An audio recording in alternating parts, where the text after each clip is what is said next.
ആ മോളെ എല്ലാം തയ്ച്ചു കഴിഞ്ഞിട്ടുണ്ട് കേട്ടോ. എല്ലാം നല്ല വൃത്തിയായിട്ട് തയ്ച്ചിട്ടുണ്ടേ. പട്ടുപാടയും ബ്ലൗസും കൂടെ.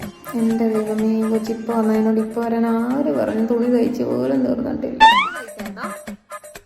ഇന്ന് തയ്ച്ചു തരാന്നാണോ ഞാൻ പറഞ്ഞത്? അയ്യോ, ഇന്നാണ് ഓണം സെലിബ്രേഷൻ. ഇന്നാണ് എനിക്ക് ഓണം സെലിബ്രേഷൻ. അയ്യോ, 9:30 ആവുമ്പോഴാണ് എൻ്റെ ഓണം സെലിബ്രേഷൻ തുടങ്ങുന്നത്. ഇനിയിപ്പോൾ എപ്പോഴാണ് ഞാനത് തയ്ച്ചിട്ടുകൊണ്ട് പോകുന്നത്? എൻ്റെ ദൈവമേ, ഞാനത് വെട്ടി വെച്ചതേ ഉള്ളൂ മോളെ. മോളോട് ഞാൻ ഇന്നലെ ഒന്ന് എന്നെ വിളിച്ച് ഓർമ്മിപ്പിക്കണം ഞാൻ പറഞ്ഞതല്ലേ. ആൻറ്റിക്ക് ഒത്തിരി സ്റ്റിച്ചിങ് ഉള്ളതുകൊണ്ട് ആൻറ്റി മറന്നുപോയി. അർജൻ്റ് ഉള്ളവരൊക്കെ ഞാൻ അവരോട് വിളിച്ച് പറയും ഞാനൊന്ന് ഓർമ്മിപ്പിക്കണേ. അതുകൊണ്ട് മോൾ ഇന്നലെ എന്നെ ഒന്ന് വിളിച്ചില്ലല്ലോ. എല്ലാവരും ആൻറ്റി ഉറപ്പായിട്ട് തയ്ച്ചു വെച്ചാലേ. മോളുടെ കയ്യിൽ എക്സ്ട്രാ എന്തെങ്കിലും ഉണ്ടെങ്കിൽ ഒന്ന് ഇട്ടോണ്ട് പോയി സഹായിക്കാം ആൻറ്റി. അല്ലെങ്കിൽ തീരെയല്ല മോനെ ഒന്നും വിചാരിക്കരുത് കേട്ടോ. ആൻറ്റിക്ക് കുറച്ച് തിരക്കായതുകൊണ്ടാണ്, ഒന്നും വിചാരിക്കരുത് കേട്ടോ. എൻ്റെ കയ്യിൽ ഇനി വേറെ എക്സ്ട്രാ ഡ്രസ്സൊന്നും ഇല്ല. അതുകൊണ്ടല്ലേ ഓണത്തിന് ഇടാനുള്ളതല്ലേ സ്റ്റിച്ച് ചെയ്യാൻ തരുന്നത്. എന്താ ആൻറ്റി ഓരോന്നൊക്കെ തലേ ദിവസം എടുത്തോണ്ട് വന്നിട്ട് പിറ്റേ ദിവസം രാവിലെ 10 മണിയാകുമ്പോഴത്തേക്കും തയ്ച്ചു തരാവുന്നേക്കും. ഇവിടെ ഇരുന്ന് തയ്ക്കുന്ന റോബോട്ടാണ്.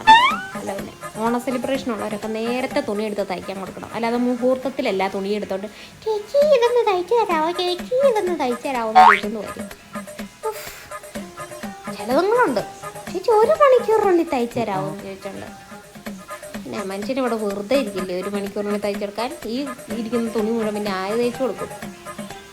ചിലർക്ക് സ്ക്വയർ നെക്ക്, ചിലർക്ക് ബോട്ട് നെക്ക്, അതല്ലെങ്കിൽ വൈഡ് നെക്ക്, അതും അല്ലെങ്കിലോ മറ്റേതെങ്കിലും ഒരു നെക്കും പൊക്കി പിടിച്ചോണ്ട് വരും. ചേച്ചി അങ്ങനെ ചെയ്യാവോ, ഇങ്ങനെ ചെയ്യാവോ? ചേച്ചി നല്ല ഭംഗിയായിട്ട് തയ്ച്ചിട്ടുണ്ട്. എനിക്ക് ഒത്തിരി ഇഷ്ടമായി കേട്ടോ ചേച്ചി. ഇതിന് എത്രയാ? അയ്യോ മോളെ, അതിന് ജസ്റ്റ് 3000 രൂപ ആയിട്ടുള്ളൂ. ഒന്ന് ഗൂഗിൾ പേ തരാം.